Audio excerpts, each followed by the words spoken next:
We're live.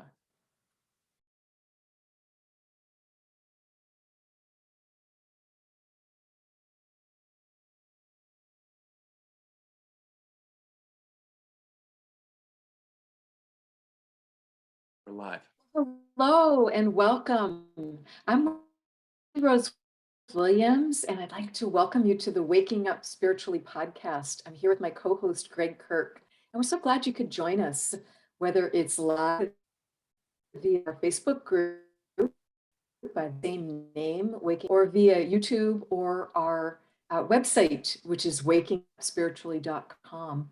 And we're going to talk about one of my favorite topics today, and I'll let Gregg introduce that in a moment.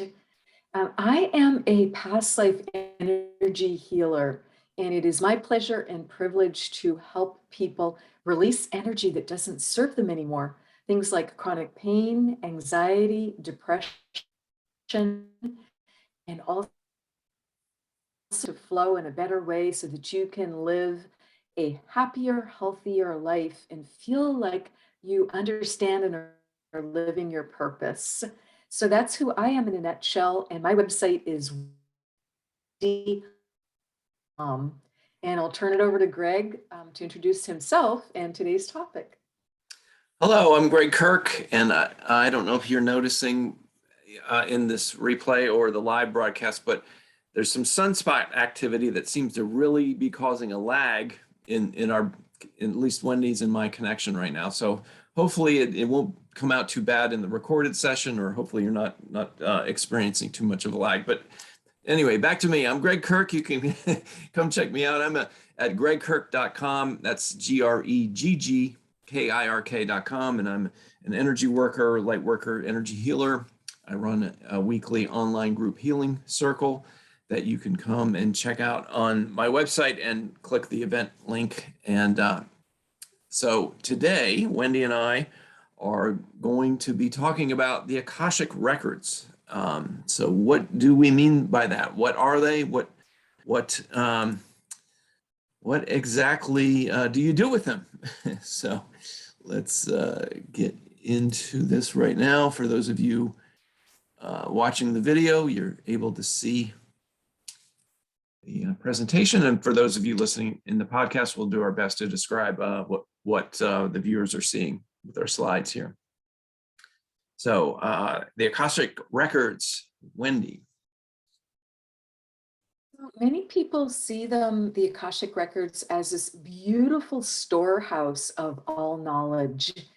And that's how I see it too. So many people just visualize, picture, imagine them because they take them there during sessions as just this most beautiful library that they've ever seen. And my belief is the Akashic Records are the storehouse and everyone of knowledge, and everyone has a book of life there. And there's a book of life of what's already happened, what's happening now, and what's going to happen in the future, which is pretty interesting and kind of takes us back to our previous podcast on the construct of time, because that wheel kind of spinning continuously and everything really being quantum, but we simplify into past, present, future. So, what's in my book of life and what can I find there? How would it help me? Are the questions that come up for people. And there's just so much knowledge and information. It's so beautiful. It is so specific to you. And it just really helps us with that journey of going within and understanding who you are at the soul level, understanding who you are at that deepest level. And it's a way of accessing all the distilled wisdom across all our lifetimes. So, what are some of the ways to access the records? Via past life regression, certainly. So, by working with a hypnotherapist who specializes in past life regression, it is my privilege to take clients there multiple times a week, and I just love going there for my own purposes, for my own work and my own lives too. So that is certainly one way to do it. Is another way. There are practitioners who specialize in Akashic record reading on behalf of a client. It is always permission based. This is not, the Akashic records are not a library in the sense of you can go and look in other people's books. It's very sacred, and you're able to access your own book of life. And an Akashic record reader is able to access your book of life for you on your behalf with your permission. So I want to stress that it's permission based. And for the wonderful do-it-yourselfers in the group, those listening who like to do these types of processes themselves and are capable of it, Linda Howe is an expert in Akashic Records. She has many books out on the subject and has trained many Akashic Records readers. And she generously shares what she calls her pathway prayer, which is how to open the records and then close the records to look at your own book of life on your own. So we've included that link in the PowerPoint for those of you who are looking at this podcast as a visual PowerPoint rather than just listening to it. So that information is available. You can simply Google, if you're not looking at the PowerPoint, you can simply Google Linda Howe, Howe, Akashic Records Gateway Prayer, and you will find that information. I did Linda Howe's Gateway Prayer and this process of going to the records maybe 5 years or so ago. And I had read this recommendation that you really prepare for it as this beautiful privilege, because think about that, to get to know so much more about yourself. I think that's pretty exciting as well as a sacred opportunity. So the information that I read of how to prep for it was to do a detoxification and to do a cleanse for 30 days before going to the Akashic Records. That seemed like great advice to me.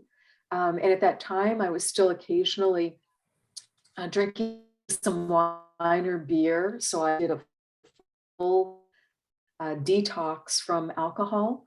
And also it's recommended that you just eat as clean a diet as you can for those 30 days, get good sleep, plenty of water, get exercise, etc. And no recreational drugs are recommended for during that period when you're detoxing and just working to really raise your vibration and frequency.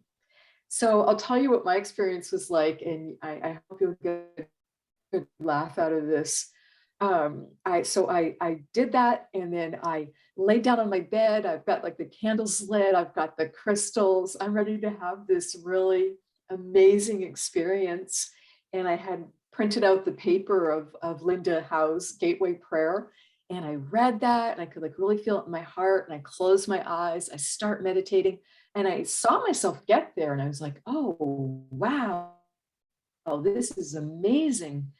More beautiful and uplifting than expected. I saw my book of life. And then what happened next was I woke up 3 hours later and could not remember a darned thing. But so I knew to do the closing prayer. It's really important if you do this yourself on your own to do the closing prayer to close your book of life, because it's important to be grounded and focused in the now. So we don't want to be so caught up in the past or so caught up in thinking about the future that we miss the beauty of the present moment. So I asked my guides, what the heck? What just happened? Did I get there? What happened? And what they told me was that they had worked with me and I had a profound experience, and we had done a lot of cleanup of a lot of my past lives, but I didn't need to know any of the detail. So they just said that, it was wonderful. It was not a failure in any way. Cause I'm like, well, wait a minute. I was expecting it to be shorter and like to be fully conscious and be able to like be writing down these notes. I just had a different vision of how the experience was going to go. And that just wasn't the experience I had. Doesn't mean you won't have that experience. But I was glad I was able to communicate with my guides and understand what the experience was for me and why it was that way. And I did get a good chuckle out of it because I had to deal with my human disappointment of I thought I was going to know details. So the benefits of being able to learn more about ourselves via the Akashic Records, how we more come to know ourselves and appreciate ourselves and love ourselves, respect ourselves, feel confident in ourselves. I mean, the benefits of that are immeasurable. It's just getting to be the best possible you. And I just see the Akashic Records as being an important part of that because we do have that gorgeous book of life.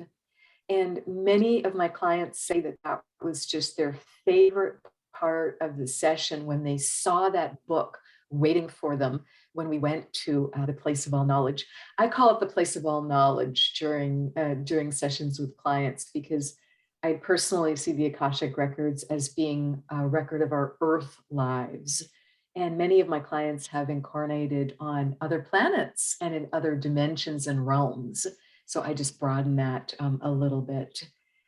Um, so many people say, oh my gosh, I'm just so thrilled how clearly I could say it. Most people will say, oh, it was waiting for me when you asked to have it, waiting there for me, and for my guide to be there to help interpret it. I saw it on a podium and I just saw all this light coming up from it.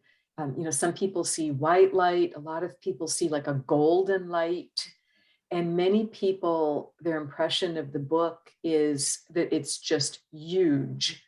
Many of them say, I had no idea it was so big. I had no idea it would be such a tome. They don't usually, use that word. A lot of people will say the edges of it are gold. They're like gilt-edged pages. And a lot of people just take comfort from knowing how many experiences they've had, how much they know, and how many times they've had the courage to incarnate again. So it's just a big deal to even see the outside of that book.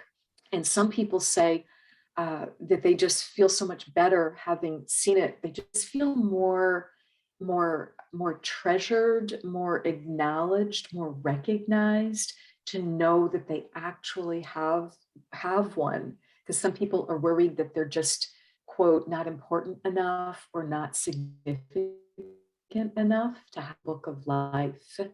And I'm here to reassure you, yes, you absolutely have a book of life. If you have incarnated, you absolutely have a book of life. So that's what I'd like to say about the benefits and any caveats or downsides. A few people are a little worried. They feel like this might be cheating on the exam, and that they won't learn as much, or they feel they're worthy, or they're not meant to look at their book of life. And I want to reassure you, your higher self is very wise, as is your guides. They will not share with you anything you're not meant to know.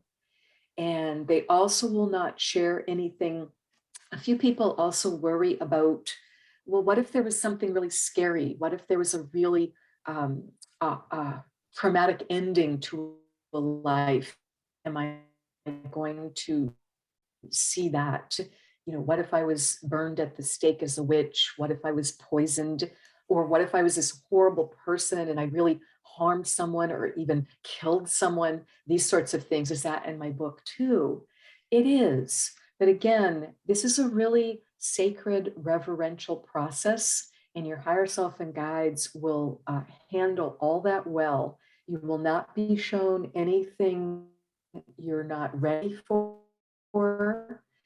And I think you'll be amazed by what you can handle when you're working with someone during a session and accessing that together, whether it's past life regression or having that Akashic record reader narrate it for you. Gregg also has past lives come up in some of his sessions, and maybe he'll want to talk about that a bit further. It's whatever's the most pertinent. And you will not be shown anything in the future that's going to destroy that, chase it away, make it not be a possibility anymore. Because I've also had people say, "Oh my goodness, I really worry about that or wonder about that." So it's a lesson in trust your own self, trust your higher self, trust your guides. You will be wonderfully guided, even if you get the 3-hour unconscious tour like I got. So, any comments on that, Gregg?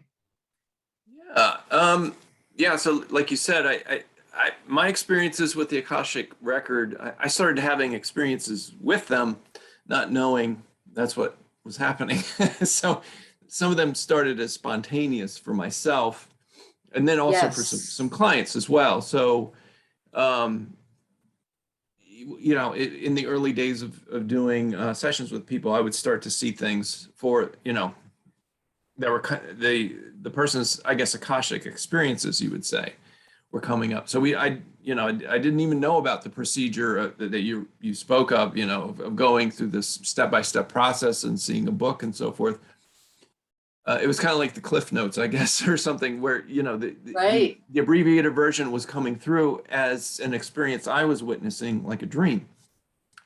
And to your point of, sometimes people get afraid of, I don't know if I want to see these things or so forth, but even the more traumatic things that I've seen happen to a person, it's being described to them. And sometimes they will feel like maybe a little discomfort. Like if somebody, for instance, was stabbed in the abdomen or something, like, in a sword fight, 300 years ago, they might feel a little discomfort there as I'm describing it, but it's not pain.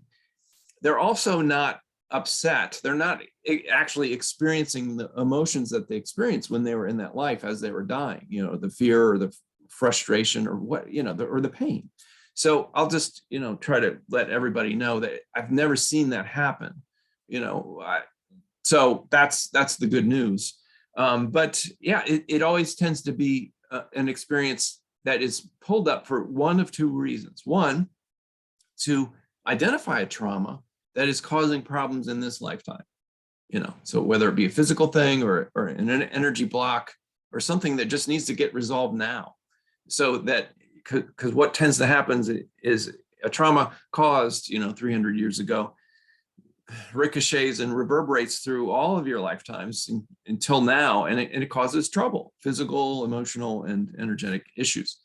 So that's one of the main reasons to identify these things. The other reason, and Wendy and I have talked about this in some past episodes, I didn't know there was another reason. I always thought that was it. The only reason you're going back to your past life is to clean it up, or to clean up the issues. No, sometimes you're being shown that you had a level of mastery in another life that you are being reminded of now. So if you were like a strong healer or a leader, or even, a painter or an architect, or you had some special skills, like mastery level skills that you can bring into your life now. I had a life where it was just shown to me that I had such a beautiful life as a Native American, that I enjoyed living, with the earth, as, living on the earth, living, getting my sustenance from the earth, living in harmony with the earth, and having a beautiful life with a wife and children. The entire life was just pretty flawless and beautiful. So my guide showed me, hey, that's the way it can also be as well. So that, because when it came up, I thought, all right, I was waiting for the other shoe to drop. I was waiting to find out, like I got shot or hung or, something horrible. No, I died of natural causes, and I just had a really nice, beautiful life. And my guides just wanted to show me, yeah, that's possible too. So. Yes, I so agree. People, when they're having a challenging life now, or they're having a challenging session with me, and we're doing that 2.5 hour or that 4-hour past life regression, typically people do feel lots of experience there, and both are valid. So sometimes I will specifically say, after we process that, and yes, we may be bringing in that mastery level, those forgotten abilities, just building on them lifetime after lifetime. But I will sometimes specifically say, okay, this lifetime is so challenging, and we've just worked through some tough stuff in the past life. Let's look specifically for what I would call a vacation life, a rest life, a reward life, like you just described that Native American life, Yeah. Gregg, because those absolutely do exist, and it not feel like it's all the doom and gloom report. Right. So that's important to understand. This is the most amazing book you can ever access. It's you. It's than you've known about or understood. I just literally last week was working with an angel healer where I was the client. And I'll just set the stage very briefly what happened as she helped me release a past life. I like to cook, so I'm in the kitchen, and I've always been extremely careful with kitchen knives. So just really almost overly vigilant about kitchen knives. And I found out why last week. And my youngest daughter, uh, since she was kitchen knives, I even bought her when she was like early grade school, the little kid knives that, are really safe for them to use so they can still do some, chopping in the kitchen, but old. Well, what we found was a past life where I'd had it was hundreds of years ago. It was Spain.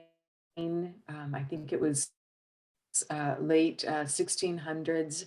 And I had an unfortunate situation come up where my beloved ended up changing his mind regarding us getting married. He rejected me and moved on to another woman and would not acknowledge we'd had a relationship. And I was pregnant, and I could not figure out what to do. And I went into such a deep depression and could not find assistance. And I killed myself with a sharp kitchen knife. My youngest daughter was that baby. Oh, wow. So the moment we got that all figured out, it is like this weight came off me. And I cannot tell you how easy and normal it now is for me to use kitchen knives. And during that session, we were able to call in her higher self, and I just apologized to her No. because I just felt so badly, and I could really feel the weight and the emotion of that because her life got ended too. Yeah. So you can, hear the emotion with that. So still healing that because it was literally just last week. Oh, But wow. those are the types of things that can come up as we're accessing past life energy and healing it and releasing it. And the Akashic Records are one powerful paradigm or way to do that. So that's what I'd like to share on that topic.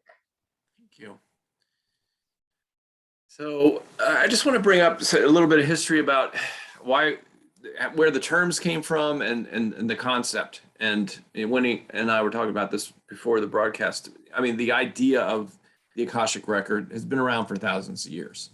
But let's face it, we live in a Western civilized society, and it didn't really come up on the radar until the early to mid 1800s when people like Rudolf Steiner and Edgar Cayce started talking about accessing a compendium of all universal events, thoughts, words, emotions, and intent to ever have occurred in the past, present, or future in terms of all the entities and life forms on Earth, not just human. There was a group of people called the Theosophists, and they believed that these memories and experiences resided in a non-physical plane of existence that they called the mental plane. Later it would be called the Akashic Records. So I didn't realize that when I was doing research for this, that Madame Blavatsky is the one who came up with the term Akasha, which is a Sanskrit word that means air or ether. So, and then later people started calling it the Akashic Record. So that's kind of the history of how it came into common consciousness for people in the Western world. So I thought that was just a bit of interesting information. But like I said, the concept of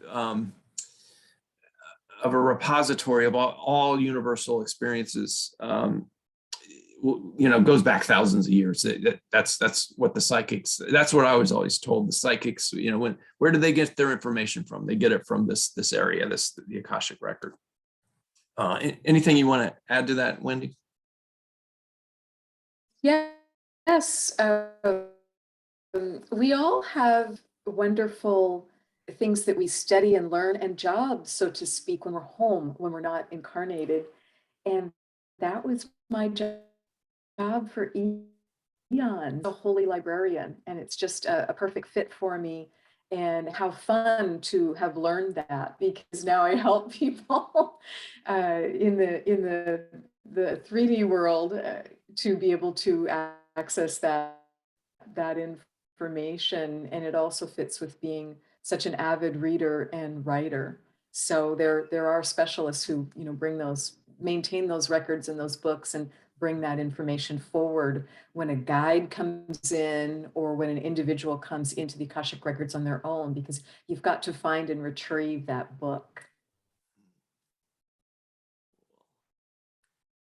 So as usual, I like to get an outside perspective, a non-human perspective of what the Akashic Records are. So whenever Wendy and I come up with a topic, I like to just kind of bounce it around and see if it was ever discussed in the Law of One books. So just a quick recap for those who you don't know what those books are. There are 5 books. Law of One Ra, R-A material. They were published first in 1985, and it's a group of channelers who created a line of communication with these collective consciousness known as the Ra beings. And they asked them all kinds of detailed questions like the meaning of life, and beyond. So they did actually they stumbled upon the Akashic Record existence when they just simply asked where Edgar Cayce had gotten his information. So Edgar Cayce was a channeler well known in the early 20th century who he had spoke. He would go into a sleep trance and would just speak about these things that he had no way of knowing mentally himself, and his accuracy was incredible. So there are many books written on him. I think there are books written about his prophecies and so forth. So he's a really interesting guy. So Don Elkins, who was being prophet. Right, exactly. So the questioner, Don Elkins, in the Law of One books, asked the Ra beings. He thought that there was an entity speaking to or through Edgar Cayce. And the Law of One and the Ra beings said no. He is not. There's no entity speaking through him, but that he was accessing, what humans have come to know as the Akashic Records. So when Don Elkins asked the mechanics, like, how does this work? How did he go about accessing the Akashic Records? The Ra beings have a very amusing analogy about how this went about. So they compared it to a shopping experience where a shopper goes to a grocery store in search of cold cereal. These are the words of the Ra beings. So if you know anything about the Ra books, they're written in a very obtuse language. It's you can tell they're not human because they don't have a human grasp of English at the very least. So to hear them describing going to the Akashic Records as going to a grocery store looking for cold cereal is pretty highly amusing. Here's a direct quote. Edgar's material could be likened unto 100 boxes of your cold cereal. Another vortex likened unto 3 or 6 or 50 of another product which is eaten by your peoples for breakfast. So in other words, there is an Akashic, so like Wendy was saying, there's different books that you can access, or instead of books, they're calling it, boxes of cereal. And this is an amusing quote: that you will break fast is close to certain. In other words, people will access, and so you will want to access this material. The menu is of your choosing. The value of prophecy must be realized to be only that of expressing possibilities. So there's not 100% accuracy in this material, and here's why. Anyone viewing time-space information, in other words, Akashic record information, from a space-time perspective, from our perspective here on Earth, will have a quite difficult time expressing time measurement values. So in other words, if you're trying to predict something like when it will happen, it's going to be really hard for somebody to do that. Because they're outside of time. Exactly. So you're inside of time, accessing records that are outside of time, and then you're trying to bring it back in into linear time. There's a lot of room for error in that situation. And then they finally said so anybody who does the prophecies does so from a unique level, position, or vibratory configuration. Thus, biases and distortions will accompany much prophecy. So they're basically saying, it's great that people try to access this information, but there's so much room for error to kind of take a lot of it with that understanding. So, anything to comment on or add here, Wendy? No, just please, again, check out our last podcast on the construct of time, because Right. I think this is just kind of playing out of that perfectly. Right, exactly. And then I just wanted to bring up, oh, sorry, go ahead. And then there's the Edgar Cayce Institute, because I did prophecies. He is the most well-known prophet of the century, and information has been recorded and studied, and there's an immense library of it, just of his prophecies. And as Gregg said, just found to be highly accurate. So it's just a really neat body of information to check out.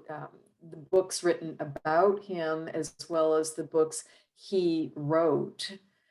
So from either side, and he really had a lot of things about nutrition and health. It wasn't just specific sessions for people that would only be pertinent to that person. A lot of it was more general information. Right, exactly. No, it's fascinating stuff.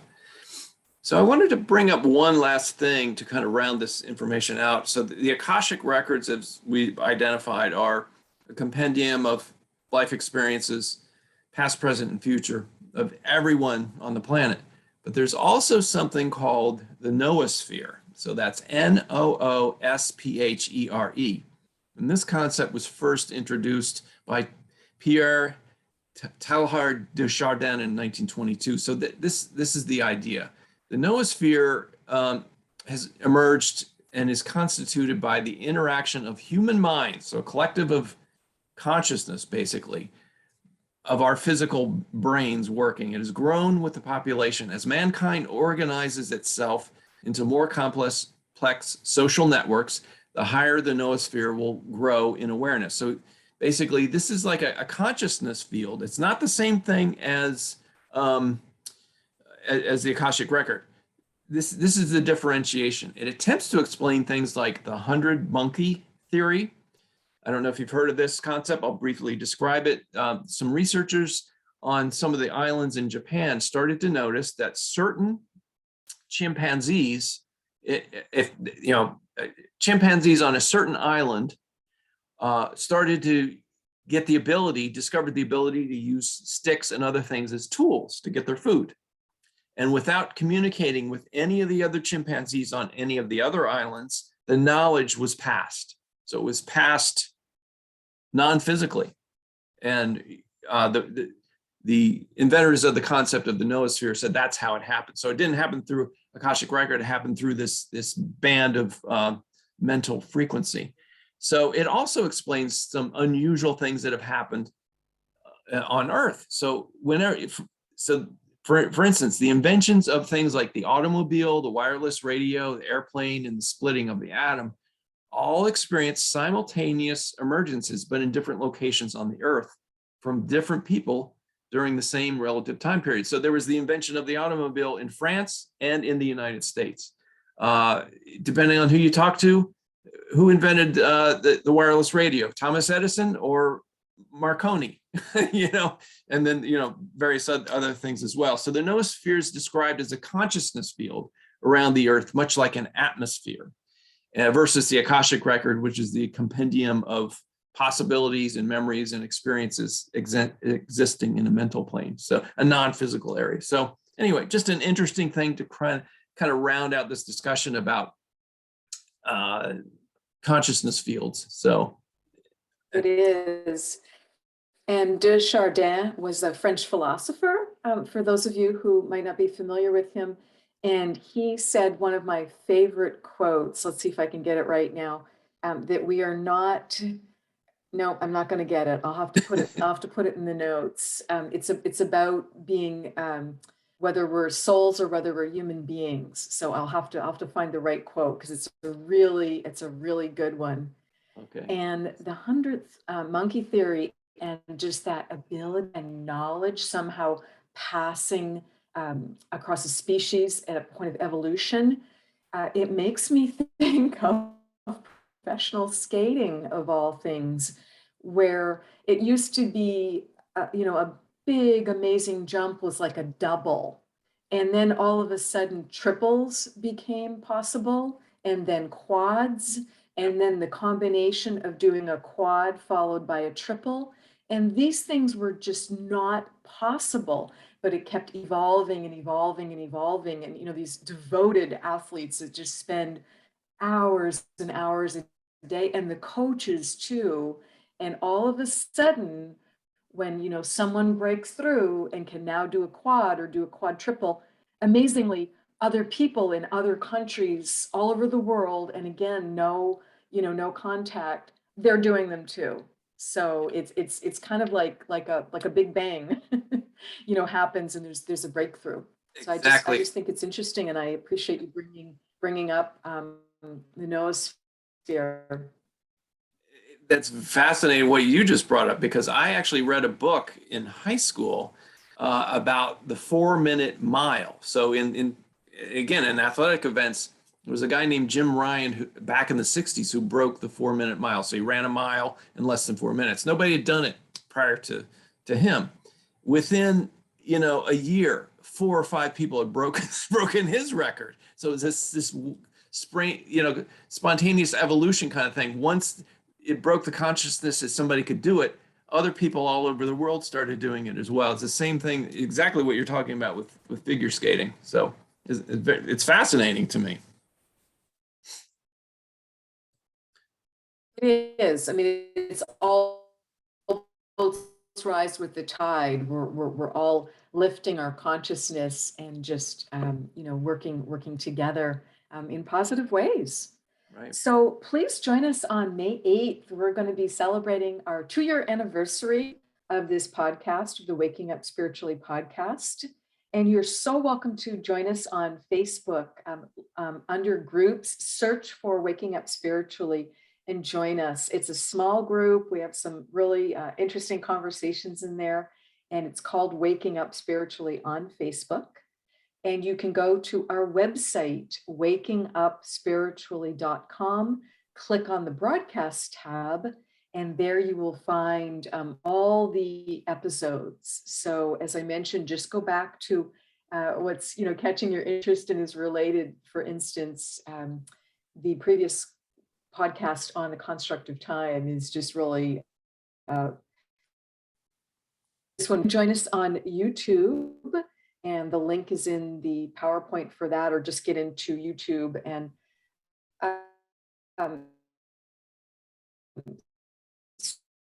search for Waking Up iTunes and your favorite podcast apps. That just so helps us have other people find us. And we would love your comments. Gregg and I were talking today, as just before we went live, that we're noticing some differences in the audiences between people who join us on podcast apps versus on YouTube versus download from the website.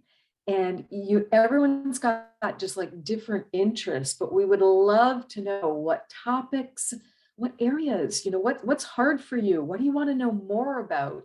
And we're just so game for that. And we'd just love to have suggestions and recommendations so that we can design programs for you that are fun and interesting. Certainly, we meditate and we ask our guides, and then Gregg and I are brainstorming, but you, the listener, you're the important party. You're the key party. So just let us know what would be useful for you, and we will go for it. Please join Gregg. You can look at his website at greggkirk.com, and Gregg is spelled GreggKirk.com. You can find his wonderful book there, The Gratitude Curve. And in the Gratitude Curve, there's a chapter on Gregg's past life regression that he did with me. And you can visit me, a complimentary 15-minute phone appointment with me there. And let's see how I can be of service to you and help you with some sessions, help you with some resources. And let's get that all boats rising with the tide together. So thank you for joining us today. All right. We'll see you all in 2 weeks. Bye-bye. Bye-bye.